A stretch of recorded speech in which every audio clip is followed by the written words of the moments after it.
Back when I was in seventh grade, I entered a very emotionally draining relationship. A relationship that was almost entirely one-sided, as I had no real feelings for the girl that I was with. I was only with her to prevent her from committing suicide, because I felt bad about not doing anything else. And so I had gotten into a relationship with this girl after a long time of being friends with her, and I helped her a lot as a friend. I had explained to her a lot of different things about depression because I knew a little bit more about about depression than the other kids, so I had context that I could give to her, and I showed her that someone cared about her, essentially, which is not something that anybody had ever really done because she was morbidly obese, and most people did not like her or just refused to talk to her because of how she looked and because of the fact that she was so quiet. And when I was with this girl, I just desperately wanted her to be happy because I knew exactly what she was going through. I knew exactly what it was like to be someone who was outcasted by the rest of the kids at school, to be someone who was constantly harassed by the other kids at school. Every time I went into the gymnasium, it was like a nightmare for me because kids just ganged up on me and tried to make me ashamed of my existence because I wasn't good at sports. And of course I wasn't good at sports because my family at the time could not afford food. So if you can't afford food, then you're probably not going to be very physically fit.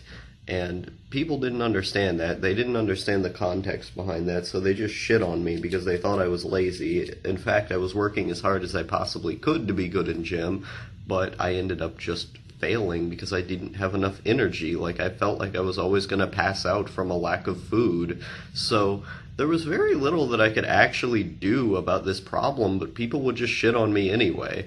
And so I felt very isolated, and I felt very alone in many cases because of that. And I knew what that feeling was like, and I didn't like that feeling at all. And so when I saw this girl with no friends, well, she had some friends, but they didn't really talk to her much, and she was always kind of quiet. She was always kind of an outcast, and there were definitely a large group of people who didn't like her. And when I saw this happening, I just felt very, very bad for her. So, of course, I befriended her, and as I befriended her, I talked to her a bit more about music and stuff because I was really into metal music at the time, and I kind of showed her the music that I liked. And she was a huge fan of Eminem, which, I liked Eminem's first album at the time. I could have talked about that, and so I did. And we had talked a lot about depression and stuff because she would just start messaging me about it, if I recall correctly, on Facebook at the time. She would just start talking to me about this stuff, and I gave her acceptance. I gave her someone who said, you are special and you have value as a human being. And I did believe that. I did believe she had value, not necessarily value that I was into or I could easily enjoy, but I knew the value was there. I knew she was special, and I wanted her to know that. And so I was just in this relationship with her where I just wanted her to be happy. I just wanted her to feel as if someone had cared about her and that someone had loved her. Because another thing that had been going on at the time was her mom would just go out with these random dudes, and she was an alcoholic, so she wasn't really paying much attention to her daughter. And this put a lot of emotional strain on this girl. And I heard that and I saw that, and it reminded me a lot of when I was a younger kid and my parents wouldn't pay that much attention to me. And so I just felt so bad for her, and I wanted to give her love and support when no one else would. And so that's what led me to getting into a relationship with her. But as time went on, this relationship showed a lot more innate toxicity, at least on my end, because on her end, someone was loving her, and someone was giving her all this support, and they were showing that she had value. All fine and good for her. But on my end, it was very, very emotionally draining, because the only reason I was with her in the first place was to help her. And so over time, I would just spend nights and nights and nights every single day just talking to her about her feelings, just going through the motions with how she had been feeling that day and what was going on and trying to work through those thoughts. Fun fact, I also converted her from a Christian to an atheist. Not sure if that helped with her depression or not, because once you get into atheism, existentialism comes, but I mean, that was something I did. I used my power of convincing people to make her into a fucking atheist. But yeah, basically, at the time, I had been talking to her about all these different thoughts that she was having, and I had continued to do so because she would cut herself. Like, she would send me pictures of where she had cut herself, and I was like, ooh, this is bad. And so, like, there was shit going on. She was very alone and very sad, and would eat to relax from the emotional pain, and I understood that. So I didn't judge her for being obese because I knew why it was happening. Just like she didn't judge me for being scrawny because she knew why it was happening. If you have the context and if you just allow yourself to understand that other people come from complicated situations, then it's easier to not be a fucking dick all the time. And, like, I understood where she was coming from, so I gave her acceptance. And,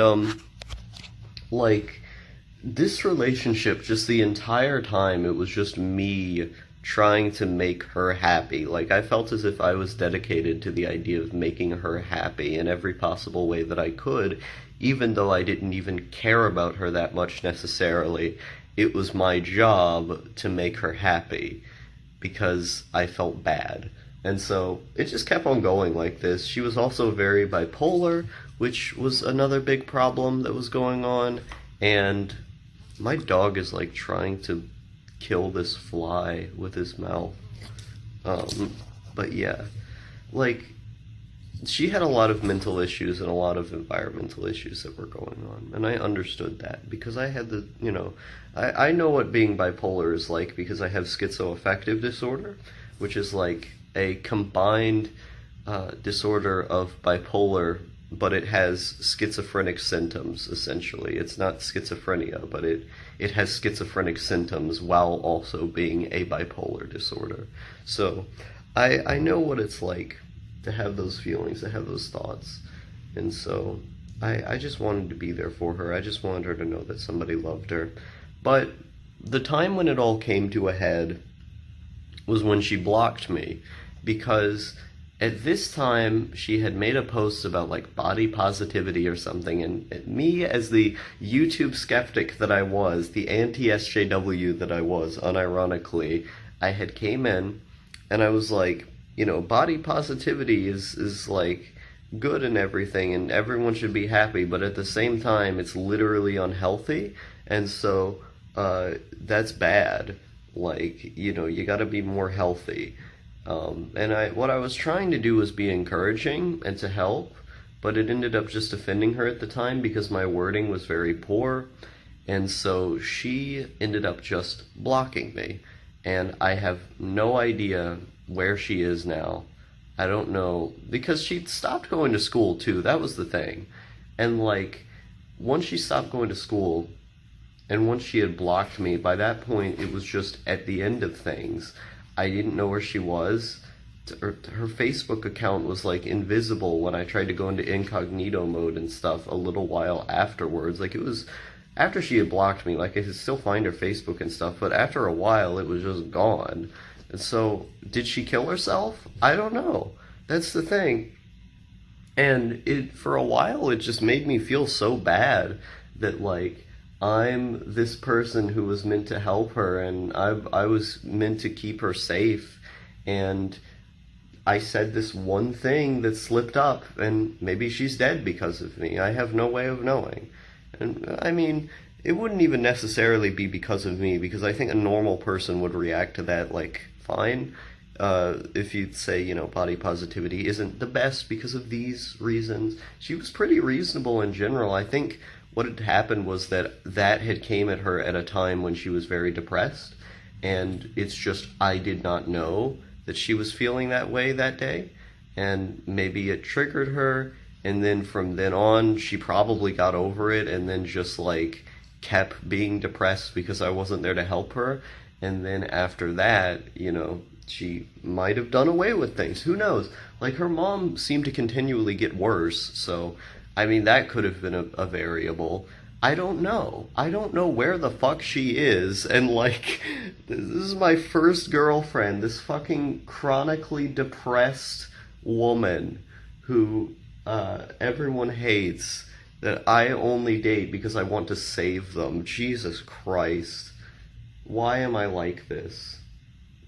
But yeah, it was a really weird time, and I think it's emblematic of just a lot of personal issues that I have in general with people for the longest time, where like I would just take these huge sabbaticals away from everybody who actually was important just to talk to people about their problems. Oftentimes people who I didn't even like that much, I would just talk to them about their problems because I was worried about them. And I would just do that every day, all the time. It would eat up all my time, constantly trying to talk to people about their problems. I don't like doing it. I like spending my time alone. I don't really like interacting with people that much, but I force myself into situations where I have to interact with people out of pity for them. And it is at a huge disservice to myself and my own interests, but I do it anyway. I'm not really sure why. Maybe I was just raised this way, I'm not sure. But, well, it's definitely not that first one. But I mean, you know, I don't know, man. I don't know. It was a terrible time. I kind of hated that relationship, but at the same time I liked the fact that someone was relying on me and thought I was cool. Because she thought I was like the greatest person ever. That's the weirdest thing about all the relationships that I've been in, is that all the people who I've dated have literally thought I was the greatest person ever. I don't see what they see in me at all, because like I'm a fairly like average person, I would say, and like literally all the knowledge I have is just shit you could Google. Like, all you have to do is look that shit up, and then when I pull it out, they're all like, wow, Lily, you're so amazing, you know all this stuff. And I'm like, nigga, I just did a Google search. There are PhDs who know way more than I do, so I don't know. I don't see what a lot of people see in me a lot of the time. The best like person who I've been able to really understand why they liked me was Weeb Trash Productions, my boyfriend. He did like a 44-minute video where like a lot of it was just explaining why he loved me so much, and I'm like, okay, I can understand why this guy feels this way. I finally get it. But with most of the relationships I've had, it's just usually people being completely obsessed with me and me sitting there going, why? So, I don't know, man. I don't know. It was an experience, I guess. It made me understand more about the world and other people. I just hope she's safe. That's all. I mean, nowadays I feel kind of numb about it because I've gotten over it. But at the time, it was a bit nerve-wracking to just have her block me out of the blue like that. And so, I don't know. I hope she's okay.